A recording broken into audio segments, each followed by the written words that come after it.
Right now, in this very moment, your brain has the capacity to rewire itself, to become faster, more focused, and far more capable. But here's the truth. Most people never access that potential, not because they're lazy, but because they were never taught how to learn. My name is Jeff Yarman, and today I'm going to show you how to harness the biology of your brain to learn skills not just faster, but more effectively with greater retention and less burnout. This isn't motivation, it's neuroscience. And when you understand how your nervous system truly works, you don't have to force learning anymore. It becomes automatic. Whether you're learning a new language, a sport, an instrument, or coding, these tools apply. These are the same principles used by elite performers, special forces, athletes, and top researchers. Let's dive into it. The human brain is not built for endless, uninterrupted focus. It functions in rhythms. At the core of accelerated learning is understanding and working within these natural cycles, particularly what neuroscientists refer to as ultradian rhythms. These are 90 to 120-minute periods during which our brain enters a heightened state of alertness, concentration, and neuroplastic readiness. Essentially, it's when the brain is most capable of absorbing and retaining new information. Rather than trying to power through long hours of study or training, the key is to respect and align with this biology. When we enter one of these focused states, several things begin to happen in the brain. There is a marked increase in the release of acetylcholine and dopamine, two neurotransmitters critical for attention and learning. Acetylcholine sharpens your focus by enhancing the signal-to-noise ratio in the brain. In other words, it helps you lock on to what's important and filter out the irrelevant. Dopamine, on the other hand, provides the motivation and drive to keep going and strengthens the neural circuits that are actively engaged. These chemicals don't just make you feel awake, they prime your brain to rewire itself in real time. That's neuroplasticity in action, the actual changing of neural circuits to encode new knowledge or skill. However, the brain can't sustain this heightened state forever. After 90 to 120 minutes, there is a natural drop in focus and energy, accompanied by a shift in brainwave activity and neurochemical balance. This is not a sign of weakness or laziness. It's simply your brain signaling that it needs recovery in order to consolidate what you've just learned. Trying to force focus beyond this window usually leads to diminishing returns, mental fatigue, and lower retention of the material. This is why people often report being highly productive for the first couple of hours, only to hit a wall if they push past it without a break. The most effective learners, including elite performers and top researchers, structure their day around these cycles. They begin learning or skill acquisition tasks at the start of a 90-minute window, ideally early in the day when cortisol and alertness are naturally higher, and protect that time with intensity. This means no multitasking, no notifications, no distractions. It is a time for monotasking, where your full cognitive energy is devoted to a single goal. This aligns with what we know about attentional filtering in the prefrontal cortex. When you reduce distractions, the prefrontal cortex can regulate the flow of information more efficiently, sending high-quality signals deeper into the learning centers of the brain, like the hippocampus and motor cortex. Another critical element is what happens before and after this deep focus session. Preparation matters. You can prime the brain for enhanced focus by engaging in brief periods of physical movement, light exposure, and even short bouts of stress, like cold showers or deep breathing exercises, that elevate adrenaline just enough to heighten alertness. Similarly, what follows the session is just as important. Rather than immediately jumping into another task, a short period of rest, even just walking without distraction or doing a 10-minute non-sleep deep rest protocol, allows the brain to begin consolidating what it just absorbed. Without this rest period, the neural changes that occurred during deep focus can begin to unravel. In sum, learning faster isn't about grinding longer. It's about aligning with the neurobiology of attention and working in sync with the brain's natural rhythms. By dedicating deliberate, distraction-free 90 to 120-minute blocks, to your most cognitively demanding work, deductively indeed, and by default through our own curiosity and intention. You're not just optimizing performance, you're giving your brain the precise conditions it needs to reshape itself, build new circuits, and make learning stick. Before we even begin the process of learning, the brain needs to be in a state that supports plasticity, the ability to change and form new connections. This is where the concept of neurochemical priming becomes essential. Neurochemical priming refers to the strategic elevation of specific chemicals in the brain, mainly dopamine, epinephrine, also known as adrenaline, and acetylcholine, before a learning session. These substances don't just make you feel alert, they physically change how your brain encodes information. When we deliberately shift our internal state before engaging in learning, we create the optimal neurochemical environment for absorbing and retaining information far more efficiently. One of the most effective ways to achieve this primed state is through mild, short-duration physical discomfort or stimulation. Contrary to the common assumption that the best state for learning is complete relaxation, research shows that a slightly elevated level of stress, not overwhelming but just enough to trigger a heightened state of alertness, actually makes the brain far more receptive to learning.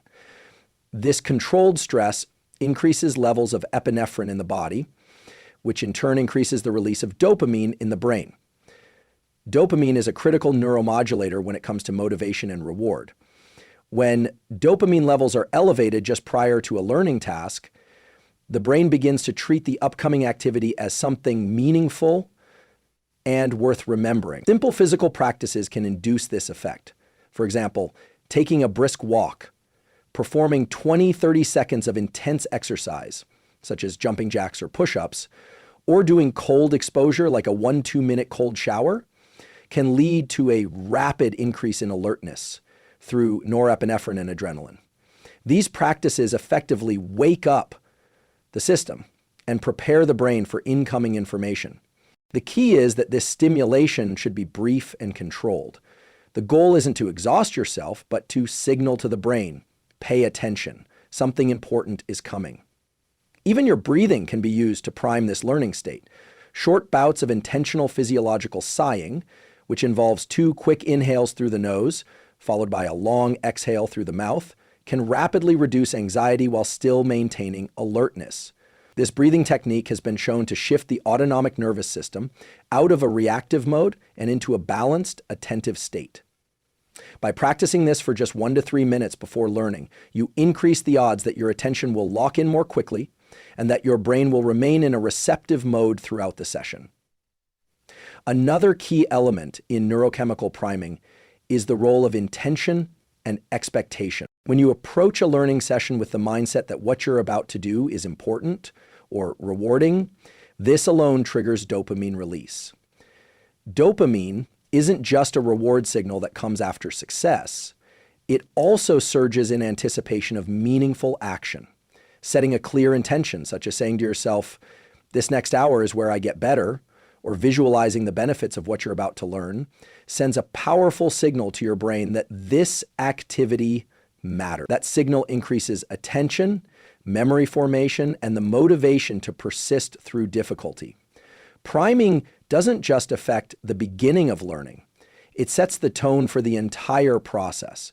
When the brain is properly primed, you're more likely to stay engaged, to resist distraction, and to feel a sense of progress.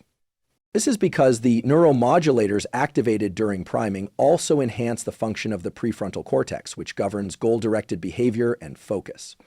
You become more capable of noticing subtle details, spotting patterns, and correcting mistakes, all of which are essential components of fast and durable learning. It's also important to note that the absence of proper priming can lead to suboptimal learning states. If you start a learning session in a lethargic, distracted, or disinterested state, the brain is not biochemically prepared to encode new information effectively. You might go through the motions, but retention will be low and progress will feel slow or frustrating. This is why many people spend hours studying or practicing without seeing significant improvement. They're not activating the neurochemical systems that make learning possible in the first place. In short, learning faster and more effectively isn't just about what happens during the session itself. It's about how you arrive to that session. When you intentionally activate the right neurochemistry before you start, you send a biological signal that says, this is important. The brain responds by sharpening its tools, increasing its readiness, and entering a state where learning doesn't just occur, it accelerates. When it comes to mastering any skill, whether it's playing an instrument, coding, learning a language, or refining a physical movement, one of the most important yet misunderstood principles is the distinction between repetition and deliberate practice. Most people equate getting better at something with simply doing it over and over again. Repetition does have a role, but without a very specific kind of attention and feedback mechanism, it becomes passive, inefficient. The brain is not designed to make meaningful changes simply from doing something repeatedly. It changes in response to challenge, correction, and focused adaptation. That's where deliberate practice comes in. Deliberate practice means approaching every practice session with conscious intent, deep focus, and a clear awareness of what needs improvement. It involves breaking down the skill into components, identifying where errors occur, and actively working to correct those errors, not just going through the motions. This type of practice activates the error detection systems in the brain, particularly in regions like the anterior cingulate cortex and the prefrontal cortex. These areas become highly engaged when we notice mistakes or when something doesn't match our internal model of what we were trying to achieve. That moment, the recognition of an error, is a powerful trigger for neuroplasticity. It sends a signal that change is needed, which leads to the strengthening of new neural pathways. Without that conscious correction mechanism, repetition can actually reinforce bad habits or flawed techniques. For example, a musician who plays the same piece incorrectly 100 times is not getting better. They are hardwiring the mistake. This kind of learning is called maladaptive plasticity. The brain doesn't care whether you're getting it right or wrong. It only cares about what you repeat. So if the repetition is not guided by attention to quality and correction, the brain will faithfully encode errors into long-term memory. This is why practice without feedback, either external feedback from a coach or internal feedback through self-reflection, is so often ineffective. Deliberate practice also relies heavily on engaging the so-called top-down systems of the brain. This means using your conscious attention to guide and sculpt your behavior rather than relying on automatic routines. The frontal lobes, especially the dorsolateral prefrontal cortex, are key players here. When you deliberately focus on refining your performance, for example, concentrating on keeping your posture aligned during a physical skill or ensuring pronunciation accuracy in language learning, these regions activate and help you direct neural energy toward the circuits that need adjusting. Over time, with enough repetition under conscious control, these refined patterns become more automatic and move into subcortical and motor areas, where they can run with less conscious effort. One of the essential aspects of deliberate practice is the willingness to slow down. This runs counter to how many people approach learning. They want to go fast. They want results immediately. But the reality is that slowing down allows the brain to build a higher resolution model of what you're trying to do. If you're learning to type faster, you have to start by typing more accurately, even if it's slower. If you're learning to play a scale on a guitar, playing it slowly and perfectly while correcting every tiny mistake wires in the correct neural circuitry. Then when you begin to increase speed, that accuracy carries over. Speed comes naturally because the neural blueprint is clean and efficient. The discomfort people often feel during deliberate practice, the sense of friction, of things not coming easily, is actually a good sign. It indicates that you're working right at the edge of your current abilities, which is precisely where neuroplasticity is most active. This zone, sometimes referred to as the sweet spot of learning, is where you're challenged enough to need adaptation, but not so overwhelmed that you can't focus. The challenge must be slightly beyond your comfort zone, not too easy, not too hard. That's where the brain starts to reorganize itself in meaningful ways. Deliberate practice is also metabolically demanding. It requires glucose, oxygen, and intense neural firing. That's why it can feel exhausting after even a relatively short period of time. But that fatigue isn't a sign of weakness. It's a sign that the brain has been working hard to lay down or adjust synaptic connections.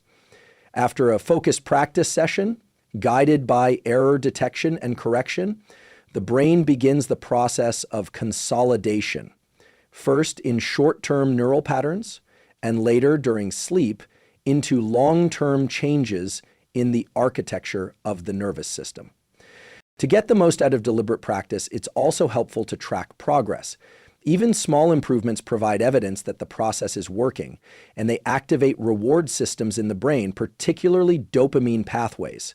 This reward doesn't just feel good, it signals the brain that the effort was worthwhile, reinforcing the circuits involved and increasing the likelihood that you'll stay engaged in future sessions. Progress is motivation, and deliberate practice is one of the most reliable ways to produce it.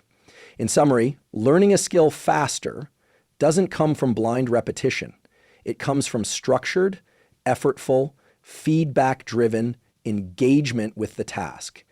The difference between mindless repetition and deliberate practice is the difference between movement and mastery. When you slow down, focus on quality, embrace error as a teacher, and stay just beyond your comfort zone, you're not just practicing, you're literally rewiring your brain to perform at a higher level. One of the most misunderstood elements of the learning process is the emotional and physiological experience of frustration. Most people assume that when they feel stuck, confused, or even agitated during a learning session, it's a sign that they're doing something wrong, that they lack talent, or that the task is beyond their capability. In reality, this moment of struggle, what we often label as failure, is actually one of the most critical windows for learning. Neuroscience shows that frustration is not a signal to stop. It's the nervous system's way of telling you that your brain is actively trying to rewire itself. When you encounter difficulty in learning, whether it's solving a challenging math problem, trying to pronounce a word correctly in a new language, or coordinating a physical movement, your brain enters a state of heightened attentional engagement. At this point, neurochemicals such as norepinephrine and acetylcholine flood the system. These chemicals amplify your awareness of errors and direct neural resources toward resolving the discrepancy between what you want to do and what you're actually doing. This discrepancy is called an error signal.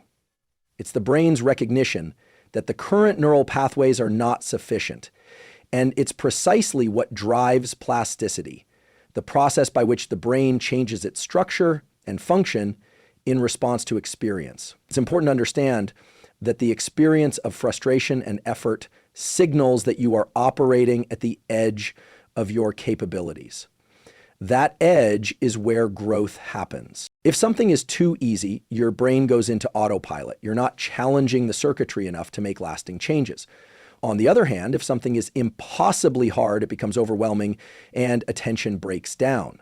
But that middle zone, the zone where you're making effortful mistakes, catching them, trying again and still struggling, is where your brain is most primed to adapt. The anterior cingulate cortex, which plays a key role in conflict detection and error monitoring, becomes highly active during this state. It flags the mismatch between intention and outcome and sends signals to other areas of the brain to adjust behavior. The key is not to eliminate frustration, but to reframe it.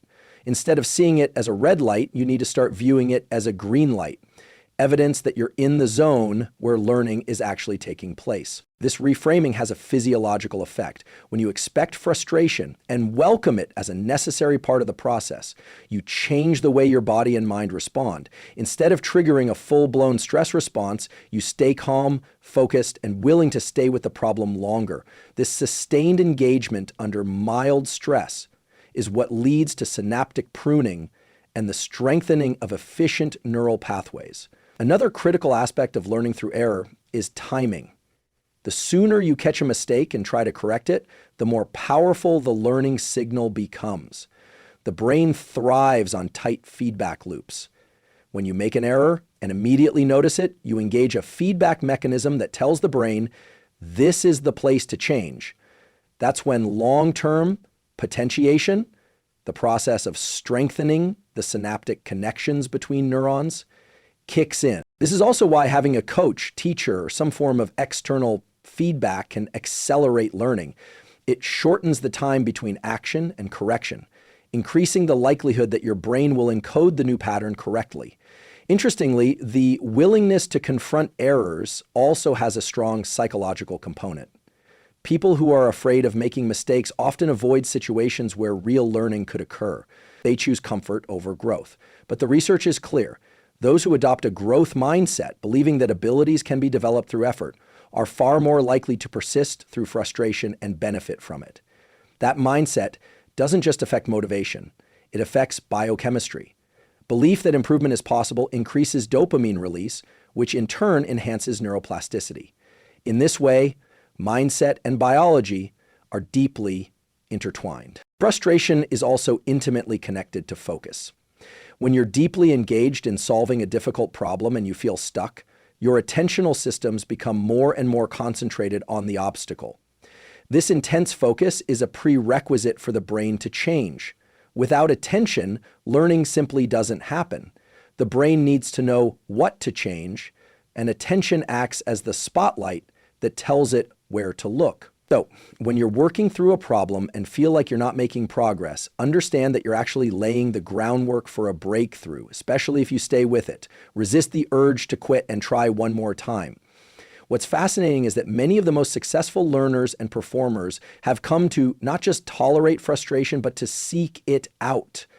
They recognize that each moment of difficulty is an opportunity to build better neural architecture. For them, the goal isn't perfection in the moment, it's evolution over time. They embrace the messiness, the trial and error, and the discomfort, because they understand that mastery is built on a foundation of thousands of micro failures, each one acting as a signal for the brain to adapt.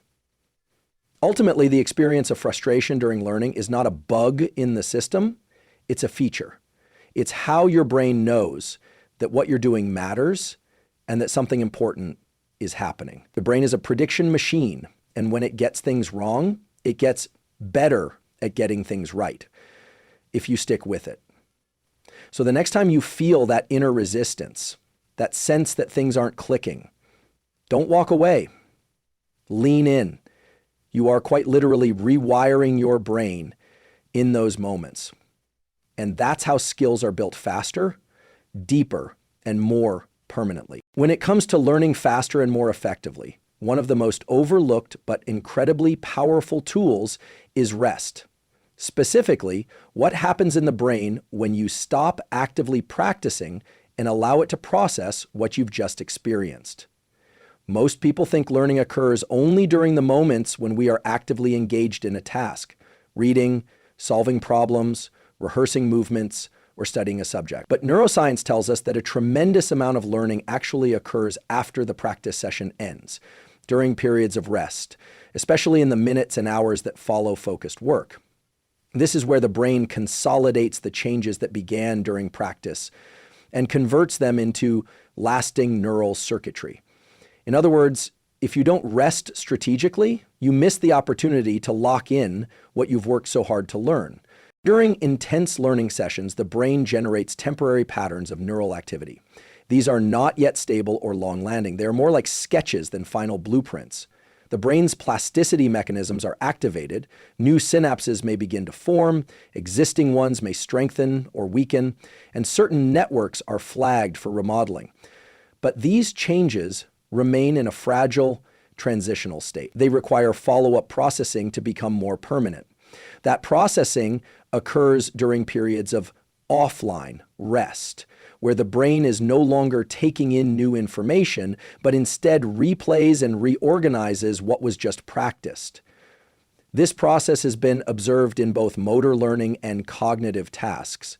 For instance, in motor learning studies involving pianists or athletes, brain scans show that the same areas activated during the skill execution continue to fire in a replay-like fashion during rest. This spontaneous replay helps the brain refine the timing, sequence, and coordination of actions without any conscious effort.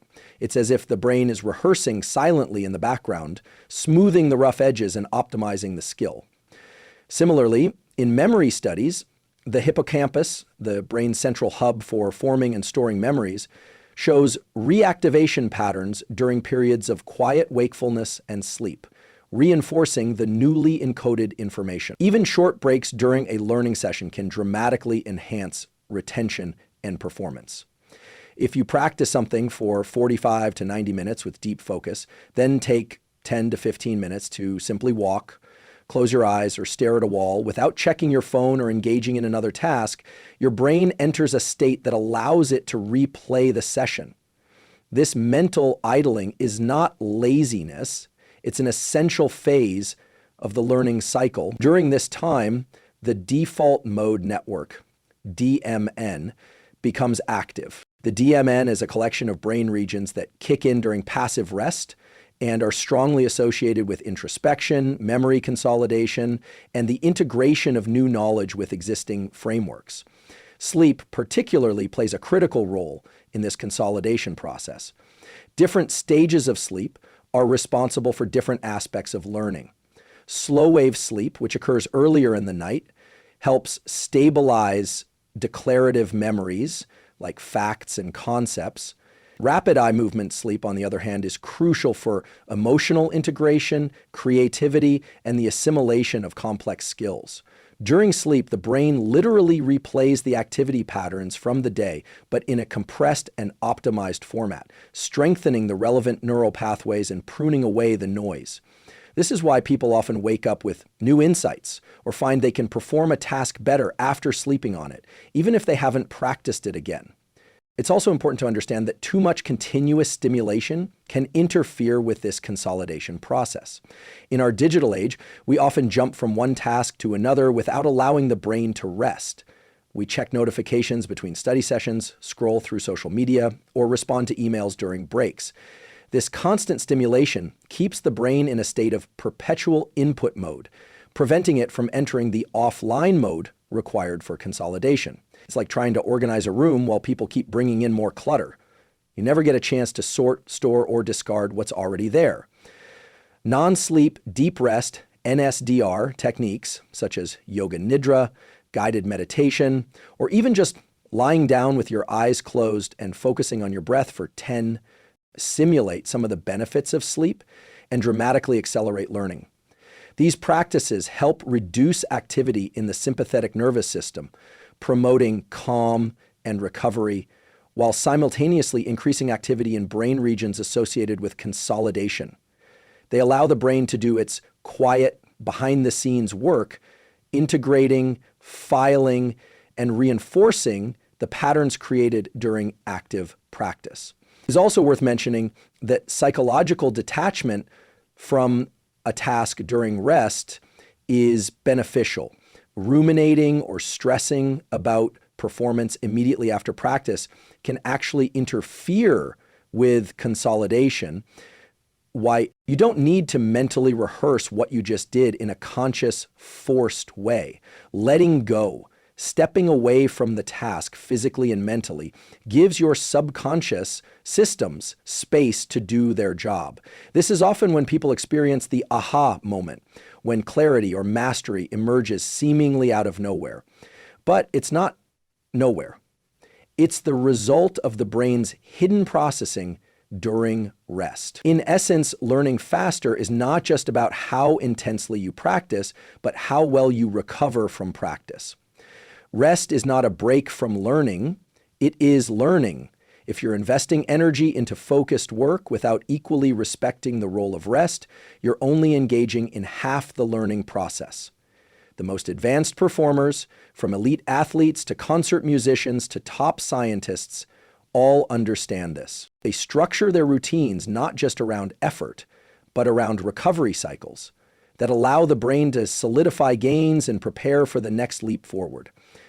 Rest isn't a luxury, it's the catalyst that turns effort into progress.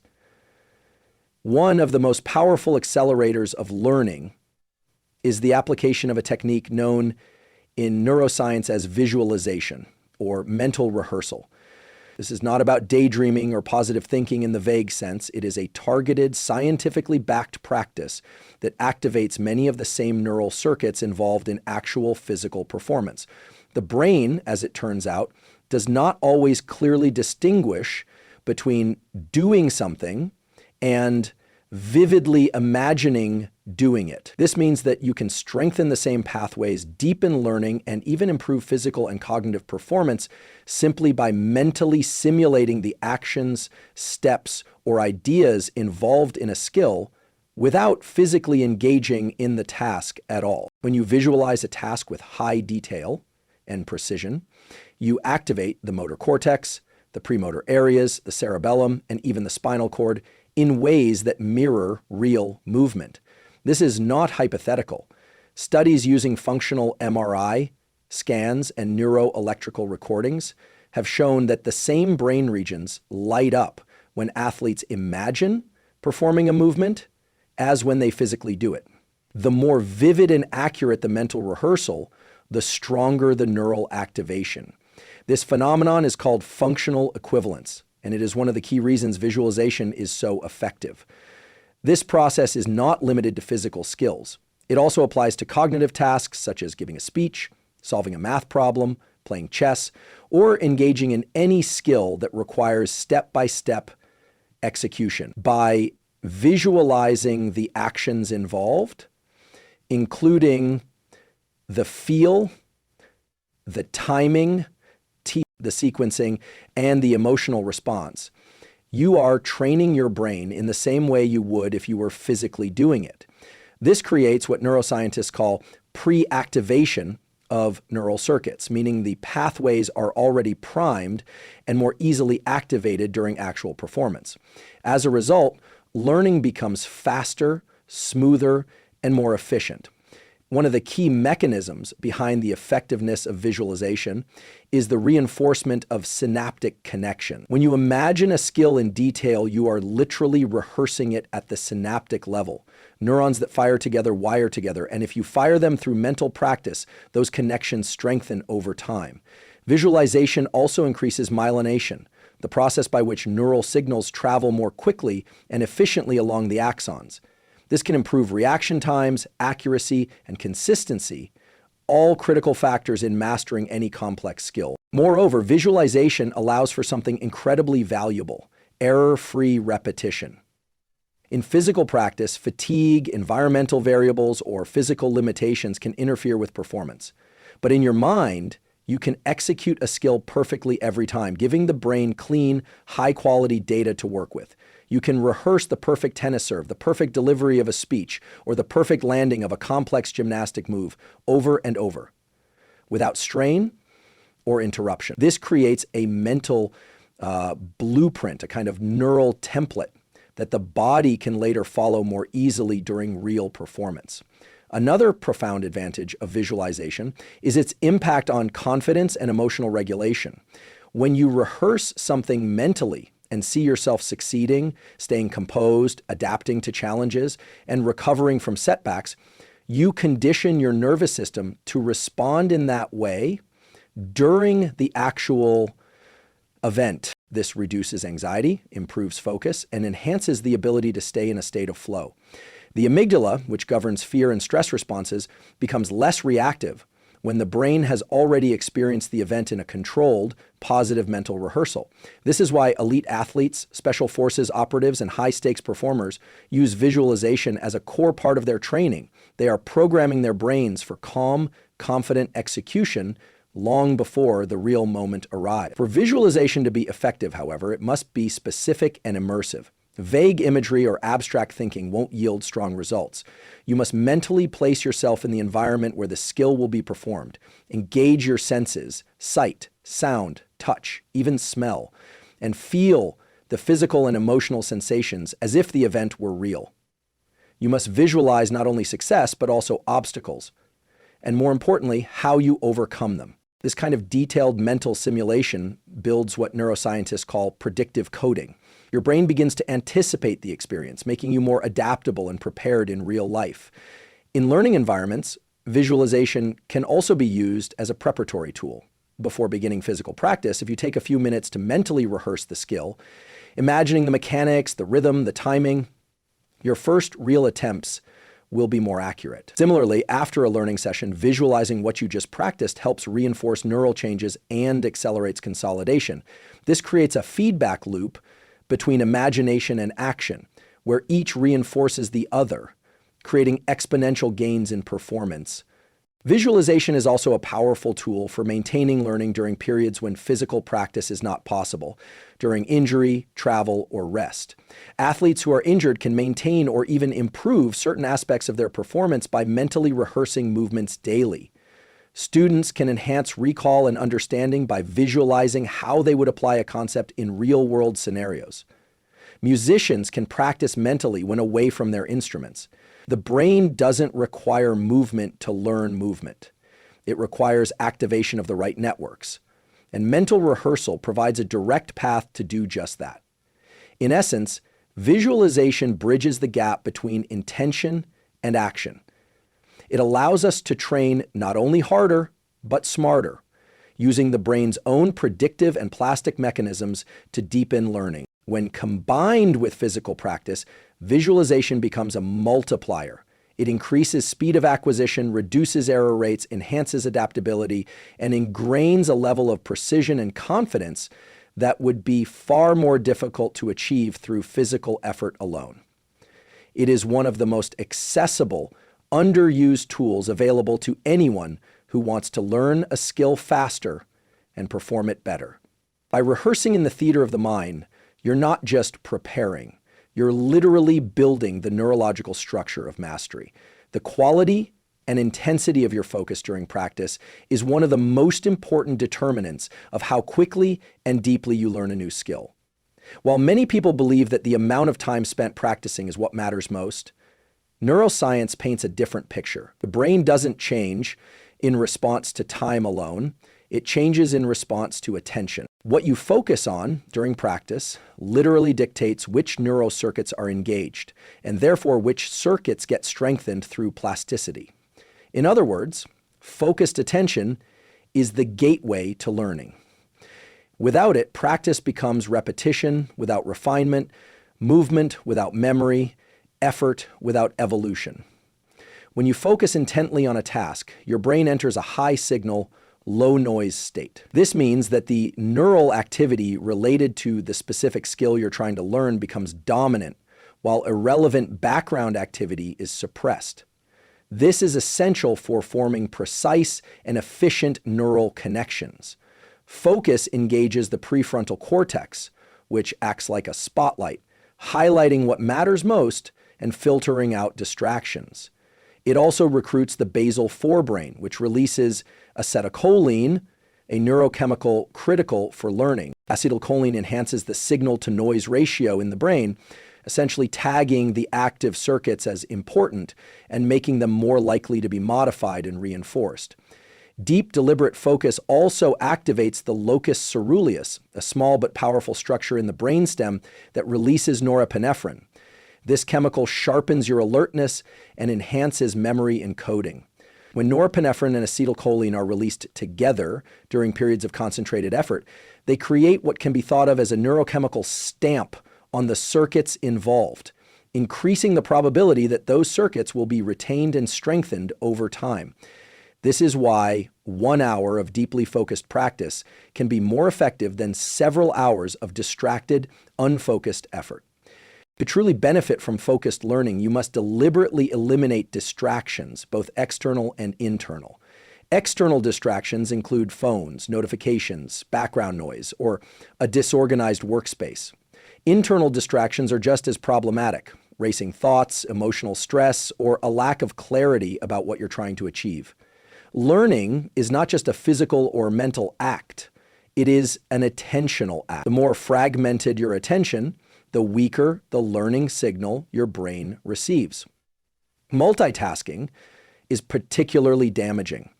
Despite the common belief that people can train themselves to multitask effectively, the research is conclusive.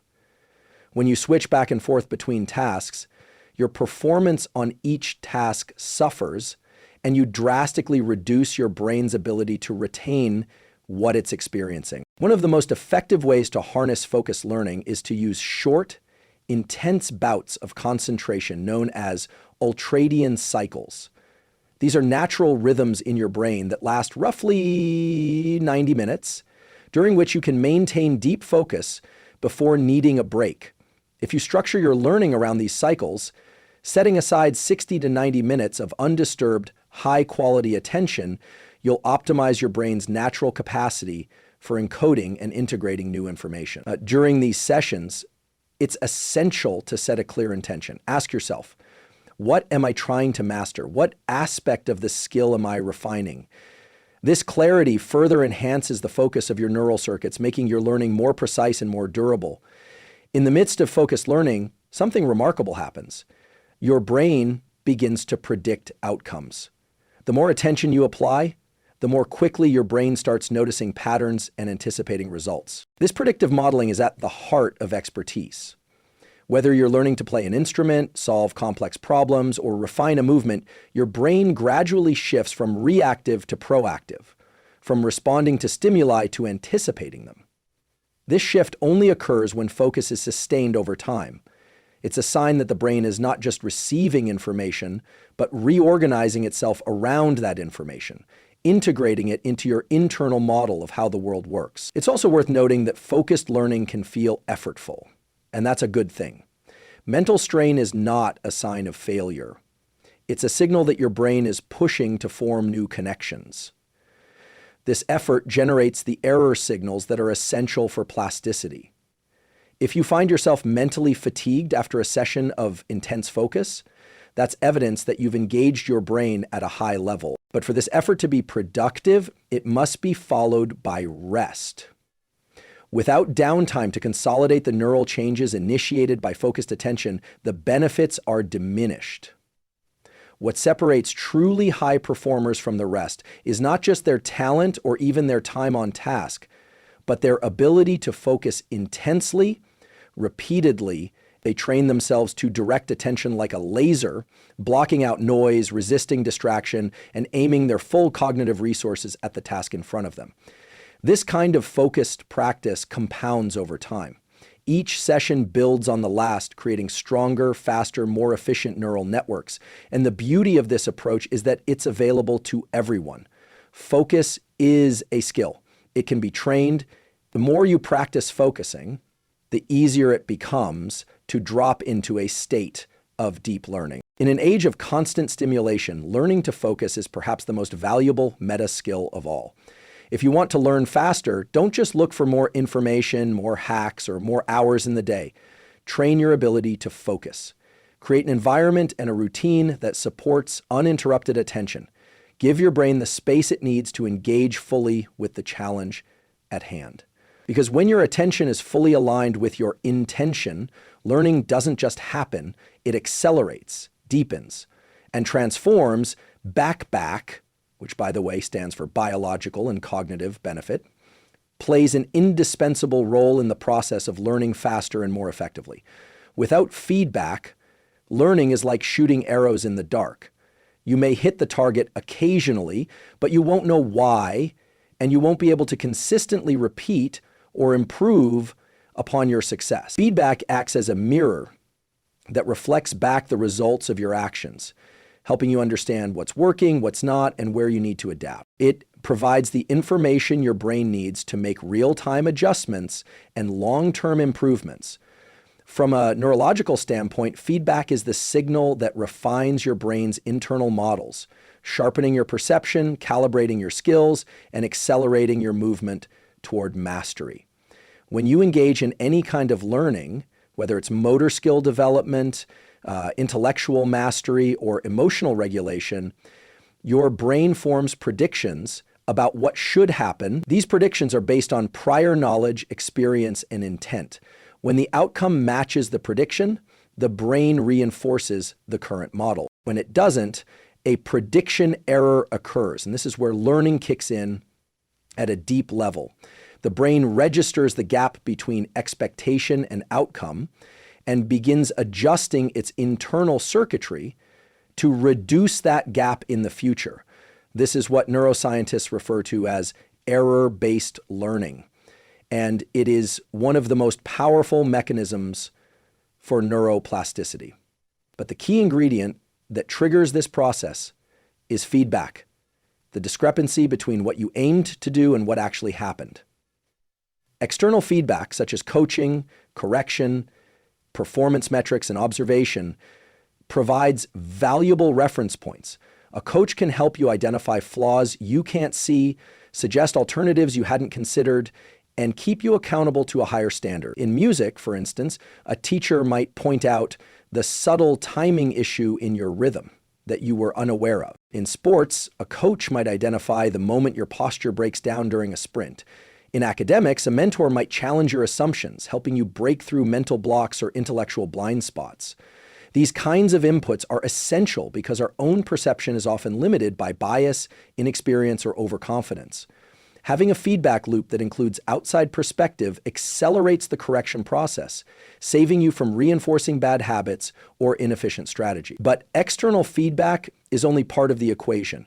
Internal feedback, your own moment-to-moment awareness and sensory tracking, can be even more powerful when developed properly. The ability to self-assess in real time, to notice small shifts in how your body feels, how clearly your thoughts are forming, or how your emotions are fluctuating under pressure, gives you a continuous stream of feedback that guides immediate adjustments. For example, a pianist who senses a subtle tension in their hands while practicing a fast piece can pause, adjust their technique, and avoid injury or inefficiency. A public speaker who notices their voice tightening during a key part of their talk can take a breath and recalibrate. This kind of proprioceptive and interoceptive feedback, awareness of movement and internal state, is what allows elite performers to make fine-tuned corrections that average learners completely miss. One of the most important aspects of feedback is immediacy. The closer in time the feedback is to the action, the more effective it is for learning. This is because the brain's plastic systems are time-sensitive. They are most receptive to information that follows a behavior by seconds or minutes, not hours or days. If you wait too long to evaluate performance or receive critique, the neural circuits involved in the original behavior begin to decay or change, making it harder to draw a clear connection between cause and effect. That's why instant replay, slow-go mission review, or voice recording yourself during speech practice can be so valuable. These tools bring immediate clarity and allow you to make fast, meaningful adjustments while the learning circuits are still active and plastic. Feedback also plays a psychological role in regulating motivation. When delivered constructively, it provides a sense of direction and progress. It validates effort and clarifies purpose, helping the learner stay engaged even during difficult phases. But not all feedback is equally beneficial. Poorly timed, overly critical, or vague feedback can undermine confidence and create mental noise. The most effective feedback is specific, actionable, and framed within a context of improvement rather than judgment. Instead of saying you're doing it wrong, a skilled teacher or coach might say, "Notice how your wrist turns slightly here. Try aligning it more with your forearm and see how that affects your control." This kind of precision helps the brain map error to correction in a way that promotes lasting change. In the absence of external feedback, journaling and self-reflection are powerful tools for building a feedback-rich learning environment. When you take time to reflect on what you practiced, what felt right, what didn't, and what you plan to improve next time, you reinforce the neural pathways responsible for metacognition, thinking about thinking. This metacognitive awareness builds the foundation for adaptive learning, where you're not just repeating a skill, but actively engaging with how you're learning that skill. Over time, this habit of reflection sharpens your feedback sensitivity and deepens your intuition, allowing you to become your own coach in a more profound and reliable way. There's also a cumulative effect to building a feedback-rich learning process. The more you integrate feedback loops into your practice, both external and internal, the faster you move from unconscious incompetence to conscious competence, and ultimately to unconscious competence, where the skill becomes auto. This progression is the hallmark of mastery. Without feedback, learning plateaus. With the right kind of feedback, learning compounds. Each correction becomes a building block. Each insight becomes a stepping stone, and each session becomes more effective than the last, not just because of what you practiced, but because of what you noticed and changed as a result. To learn anything faster, feedback must be embraced, sought out, and structured into the very architecture of your practice. It's not something that comes after learning. It transforms random effort into intelligent iteration, guesswork into guided growth. Whether it comes from a teacher, a tool, your own nervous system, or a deep inner sense of what's right and what's not, feedback is the compass that keeps your learning path accurate and efficient. When you make feedback your ally, every mistake becomes a teacher, every attempt becomes a data point, and every moment of effort becomes a chance to evolve. The role of sleep in the process of learning is not simply supportive, it is fundamental. Without adequate and high-quality sleep, the brain cannot properly encode, consolidate, or integrate new information and skills. While many people think of learning as something that only happens during the time they are actively studying or practicing, the reality is that some of the most critical aspects of learning occur after the practice session ends, particularly during specific phases of sleep. Sleep is not just rest for the body, it is a highly active process for the brain, one in which memories are reactivated, reorganized, and strengthened. In fact, sleep could be considered the brain's most powerful and perhaps most underrated learning amplifier. During wakefulness, when you're learning something new, the brain is in an encoding state. You're taking in information, firing specific neural pathways, and building temporary representations of the skill or knowledge. However, this new information is fragile. It's held in a temporary and malleable state, much like wet cement. Without reinforcement, it degrades or becomes distorted. This is where sleep plays its transformative role. When you sleep, especially during slow wave sleep and REM sleep, the brain begins to consolidate that newly acquired information, effectively turning short-term impressions into long-term neural structures.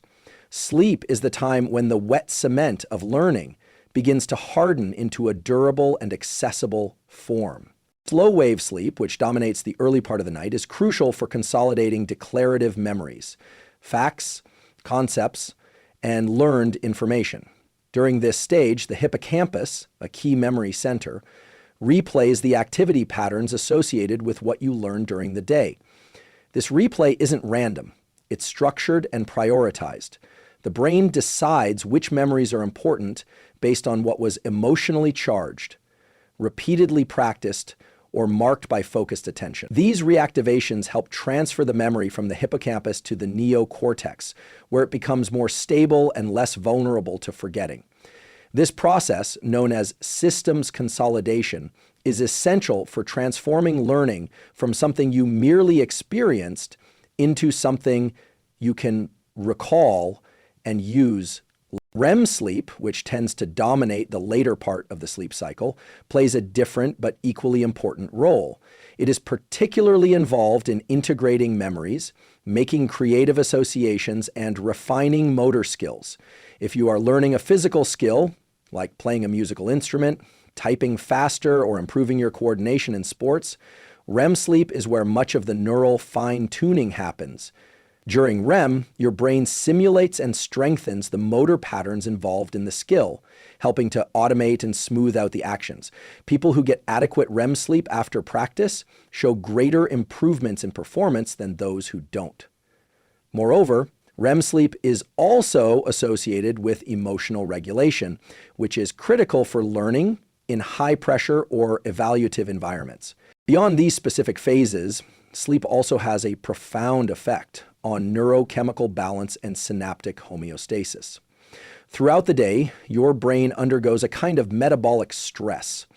Synapses, those tiny connections between neurons, get potentiated with activity, but they also accumulate noise and interference. Sleep, especially deep sleep, acts as a kind of neural housekeeping service.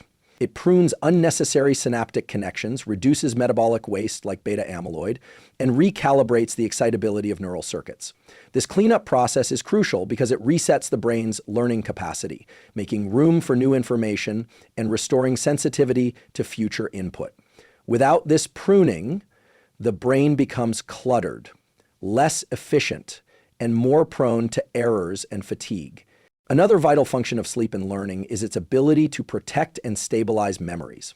This stabilization makes learned material more resistant to interference from new information. For example, if you study something and then sleep shortly afterward, the chances of retaining that material are significantly higher than if you were to stay awake for an extended period exposed to competing stimuli. It's not just about what you do before sleep. It's about how close your sleep follows your learning. This is why many high performers, from elite athletes to memory champions, schedule their practice sessions to align with nap windows or early evening periods, followed by full sleep cycles. They're not just practicing more, they're practicing smarter, using sleep as an intentional part of their learning strategy. In addition to overnight sleep, short naps can also enhance learning, particularly when timed appropriately.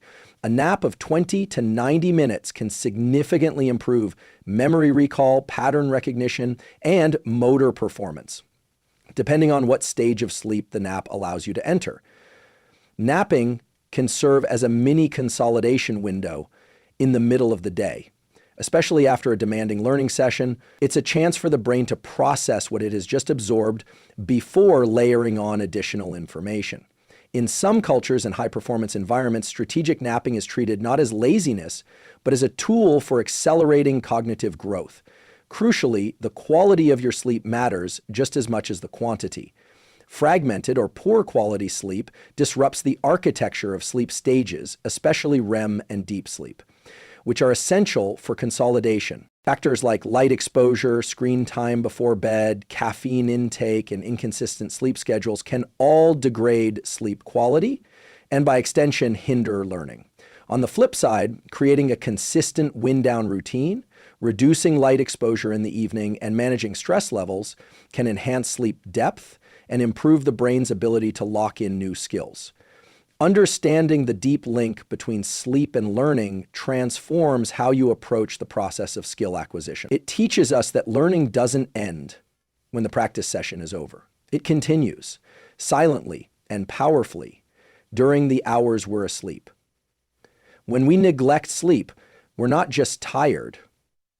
We're literally robbing ourselves of the full benefits of our hard work. When we prioritize and optimize sleep, we're not being indulgent, we're strategically enhancing the brain's most powerful mechanism for growth, adaptation, and memory formation.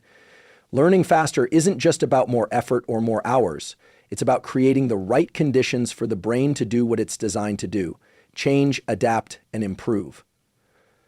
Sleep is not the absence of learning. When we begin to respect and harness this process, we unlock a level of performance and retention that is impossible to achieve through conscious effort alone. One of the most overlooked yet profoundly powerful strategies for learning skills faster is to embrace variability in your practice.